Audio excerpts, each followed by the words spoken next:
Halo, apa kabar? Assalamualaikum warahmatullahi wabarakatuh. Saya Heru Arif, senang sekali bisa kembali menjumpai Anda semua. Forum Tanah Air ini sebuah forum diaspora Indonesia di 5 benua yang berpusat di New York, Amerika Serikat, baru saja mempublikasikan hasil kajian dan angketnya terhadap kinerja pemerintahan Prabowo dalam 1 semester pertama. Hasilnya, rapot pemerintahan Prabowo masih merah.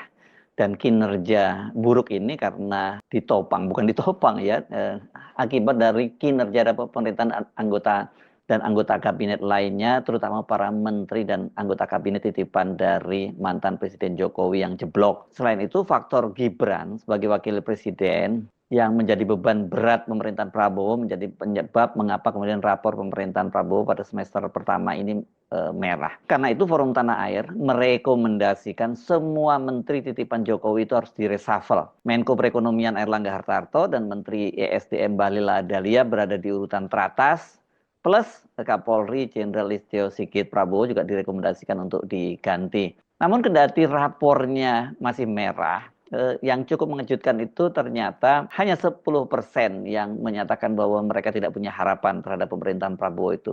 Sementara 90% lainnya, responden itu masih menaruh harapan pemerintahan Prabowo bisa membawa Indonesia lebih baik. Itu dengan catatan-catatan, dengan rekomendasi berbagai perbaikan ya. Hanya saja, seperti dikatakan oleh chairman dari Forum Tanah Air, Tata Kesantra, tingkat harapan itu memang berbeda-beda. Ada yang sangat besar, ada yang kecil dan sangat kecil.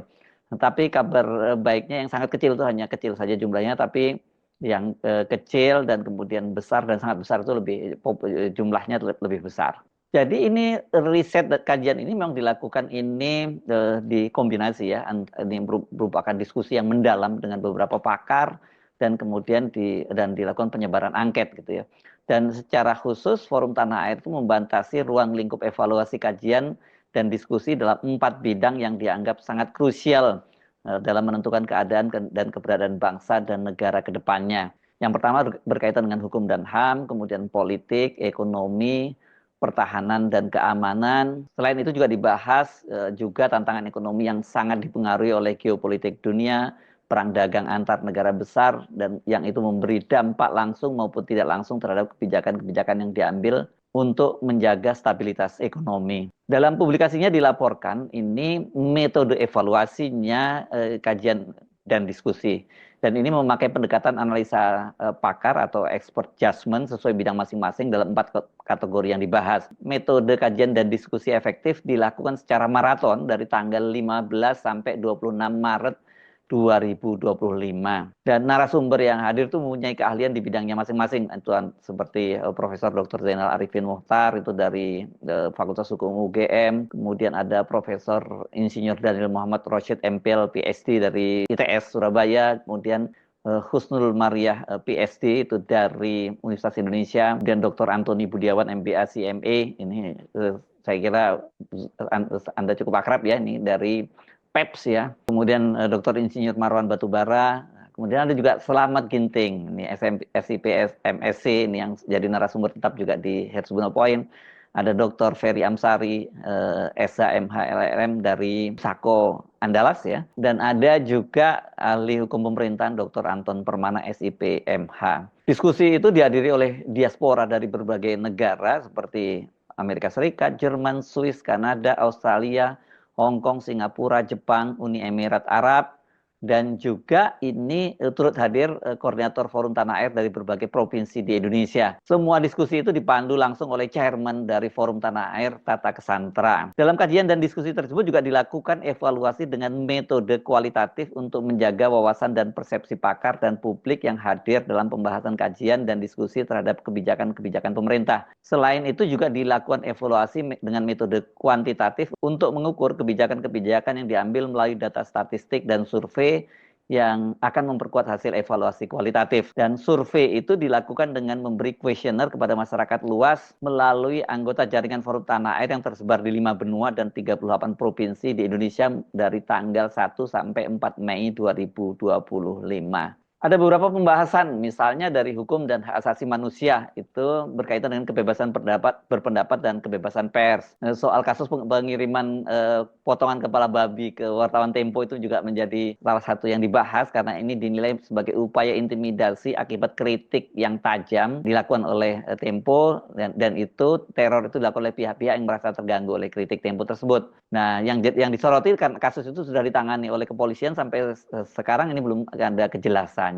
Kemudian juga kasus pemusik Sukatani yang mengkritik polisi melalui ekspresi lagu bayar yang sangat viral itu juga menjadi salah satu bahan diskusi. Dan tentu saja yang pasti juga bahas adalah pembubaran acara silaturahmi dan diskusi Forum Tanah Air yang berlangsung di Hotel Grand Kemang pada saat diskusi kebangsaan beberapa waktu yang lalu, itu yang juga menimbulkan kegegeran dan banyak sekali mendapat sorotan. Walaupun pelakunya sudah ditangkap, namun proses hukumnya tidak jelas sampai saat ini. Demikian juga dengan siapa dalangnya juga tidak diusut. Padahal kan kejadian tersebut disiarkan secara luas ya, secara online ke jaringan Forum Tanah Air di berbagai belahan dunia. Jadi kejadian itu sangat memalukan. Dan itu terjadi beberapa minggu menjelang pelantikan Prabowo Subianto dan menjadi beban dan utang yang harus diselesaikan dengan tuntas oleh pemerintahan Prabowo. Kasus korupsi ini juga mendapat sorotan, kemudian akses keadilan dan tindak kekerasan oleh aparat keamanan itu juga yang menjadi bahan diskusi di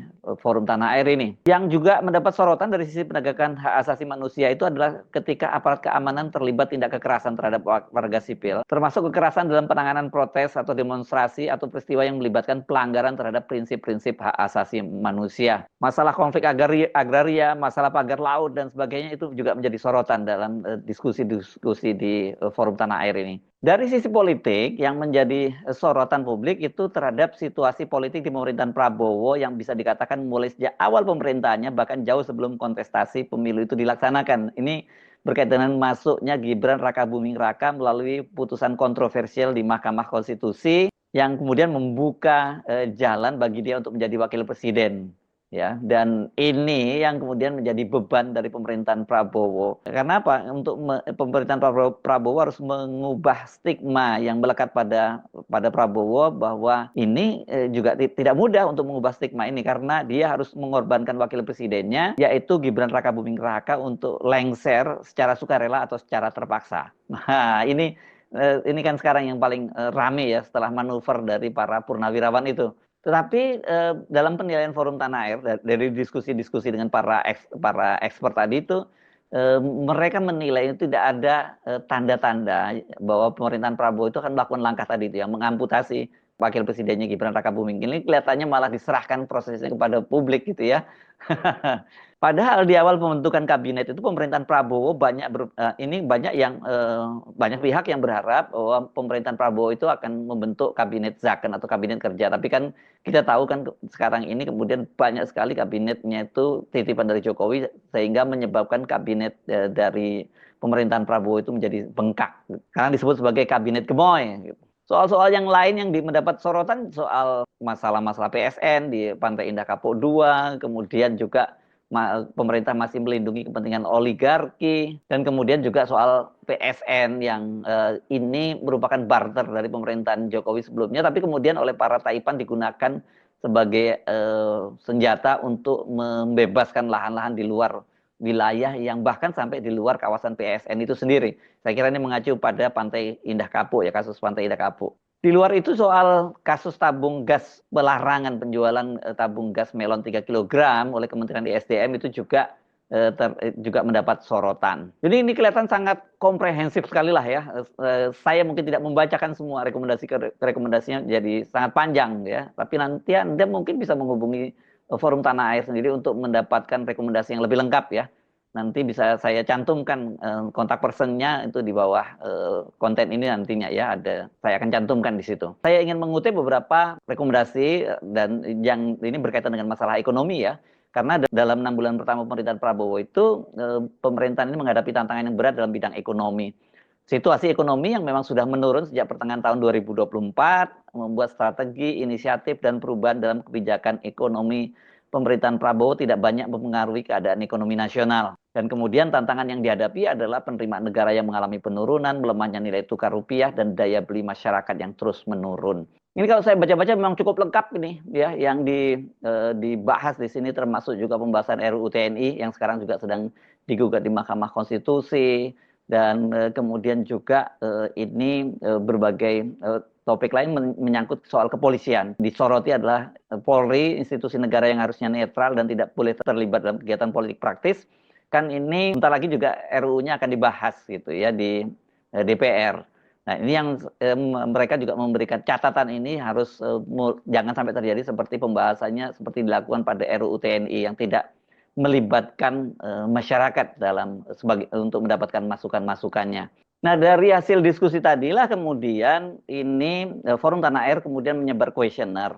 Ini untuk melengkapi tadi hasil diskusi yang dilakukan dengan para pakar tadi, dan supaya menjadi lebih komprehensif, dan itu dengan para respondennya, demografinya itu cukup beragam, dan pertanyaan yang diajukan dalam kuesioner berhubungan erat dengan temuan dan hasil evaluasi kualitatif pemerintahan Prabowo Gibran. Ini berkaitan dengan kinerja dari pemerintah dan juga para menterinya. Populasi dalam survei ini sebanyak 853 responden, dan itu dikirim melalui WhatsApp jaring anggota dan jaringan Forum Tanah Air mulai tanggal 1 sampai 4 Mei 2025. Nah, jawaban responden ini terhadap siapa saja kementerian dan kementerian apa saja yang perlu direshuffle, ini karena responden itu dapat memberikan maksimal 5 pilihan.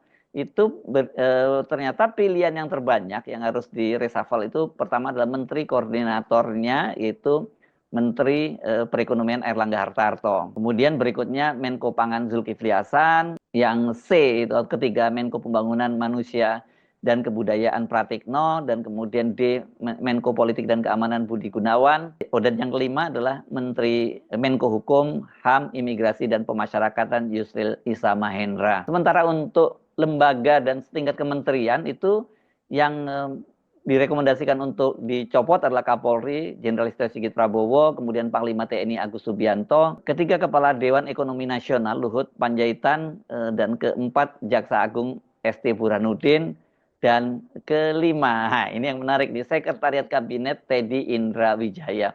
Nah, kalau kita lihat nama-namanya ini memang semua ini mereka ini adalah para pejabat di era pemerintahannya Jokowi. Bahkan Sekretaris Kabinet Teddy Indra Wijaya ini juga sebelumnya pernah menjadi asisten ajudannya dari Jokowi. Sementara 5 yang teratas kementerian yang perlu direshuffle, menteri yang perlu direshuffle ya ini Menteri ESDM Bahlil Lahadalia, kemudian yang kedua Menteri Dalam Negeri Tito Karnavian, yang ketiga Menteri BUMN Erick Thohir, Menteri Keuangan Sri Mulyani Indrawati, dan yang kelima Menteri Koperasi Budi Aristiadi. Jadi semua ini memang menteri-menteri maupun anggota kabinet yang mereka juga menjabat di eranya Joko Widodo. Dari hasil survei yang dilakukan oleh Forum Tanah Air tentang kemampuan pemerintahan Prabowo ini berkaitan dengan komunikasi pemerintahan ya, karena ini kan banyak juga disoroti ya yang dianggap buruk gitu. Jadi kemampuan pemerintahan Prabowo mengkomunikasikan dan mensosialisasikan kebijakan-kebijakannya menunjukkan penilaian responden yang menyatakan kurang mampu itu mencapai 51,9%, tidak mampu 28,5%, mampu hanya 13,6%, dan sisanya 6% terbagi pada sangat mampu dan tidak tahu. Nah, dengan kinerja semacam itu, kemudian apakah para responden ini mendukung reshuffle kabinet? Jumlahnya sangat besar, 74,4% itu sangat mendukung, 21% mendukung, sisanya sekitar 5% terbagi untuk yang kurang mendukung, tidak mendukung, dan tidak tahu. Jadi sangat besar sekali. Ini berapa ini totalnya? 95,4%. Ini hampir semua mendukung dilakukannya reshuffle. Secara keseluruhan, evaluasi pemerintahan Prabowo Subianto, baik secara kualitatif maupun kuantitatif, dalam satu semester pertama, nilai rapornya masih merah atau 5 dari total 10 angka tertinggi. Hal itu terjadi selain karena memang kebijakan-kebijakan yang diambil oleh Prabowo belum menunjukkan perubahan dan hasil yang signifikan dalam 6 bulan pertama, juga kebijakan-kebijakan yang diambil belum menyentuh langsung substansi dari permasalahan yang ada. Survei penilaian kinerja pemerintahan Prabowo dalam satu semester ini kurang baik itu 49,8%, tidak baik 29,2%, baik 15,4%, dan sisanya 5% terbagi untuk sangat baik dan tidak tahu. Nah, seperti yang saya sebutkan tadi, dari hasil survei Forum Tanah Air yang menanyakan seberapa besar harapan kepada pemerintahan Prabowo Subianto untuk membawa Indonesia lebih baik, itu hanya 10% responden yang menjawab tidak punya harapan. Artinya 90% responden masih punya harapan kepada pemerintahan Prabowo Subianto, sekalipun tingkat harapannya berbeda-beda, mulai dari yang punya harapan sangat besar, itu 18,3%, harapannya besar 21,3%, harapannya kecil 33%, dan harapannya sangat kecil 17,2%. Apabila kinerja kabinet dan pemerintahan Prabowo terus ditingkatkan, bukan mustahil tingkat harapan rakyat kepada Prabowo Subianto juga akan meningkat. Tapi tadi itu syaratnya ya, jelas satu, menteri-menteri dari Jokowi semua direshuffle, dan kemudian juga Wakil Presiden Gibran Rakabuming juga harus dimakzulkan. Itu saya kira kesimpulan dari hasil kajian yang dilakukan oleh Forum Tanah Air, Forum Diaspora Indonesia yang berpusat di New York, Amerika Serikat, dan ini anggotanya tersebar di 5 benua dan juga di seluruh provinsi di Indonesia. Saya Herzubun Arif, sampai jumpa lagi. Wassalamualaikum warahmatullahi wabarakatuh.